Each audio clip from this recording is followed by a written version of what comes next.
Alright, so you want to build a real-time football match tracker with Python. Welcome to my channel. In this series, we'll create a web app that shows live scores, filters the matches, and even auto-refreshes. Here's what you'll get by the end. We're building a Flask web app that fetches data from the Football Data API, a free tier. It displays the matches in a clean table with filters, and it auto-refreshes every 60 seconds.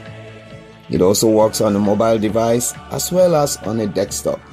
You don't have to have any prior experience. I'll explain everything step by step.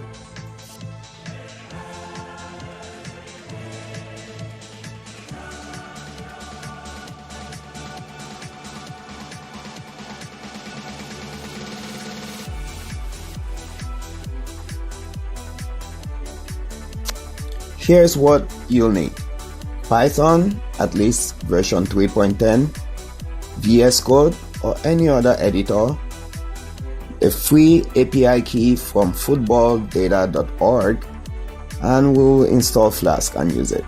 So leave a comment if you get stuck setting any of these up. Now for the complete series roadmap, here's what is coming.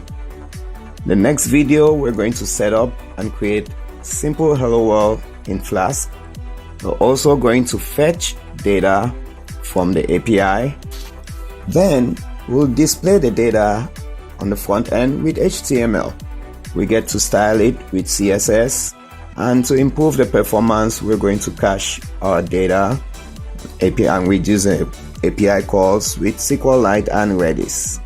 We'll also improve our user interface, adding filters and auto refresh. Revamp it, and then we get to deploy to everyone in this world using Heroku, Render, or any other deployment option. We'll also save your favorite teams like a superfan, and you get to get real-time match alerts just like a sports broadcaster. Finally, we'll optimize our app for shipping like a pro. Now, depending on number of likes and interactions, you can add some bonus videos if you guys are interested. So make sure you do not miss. Smash that like button, subscribe to the channel, and get ready for a frenzy ride. If you're excited to start, smash that like button, subscribe, and hit the bell. Drop a comment with your favorite team. We'll add their logo to video number 7. See you in the next video, where we'll start with setting up Flask and writing our first route. So enjoy and happy coding.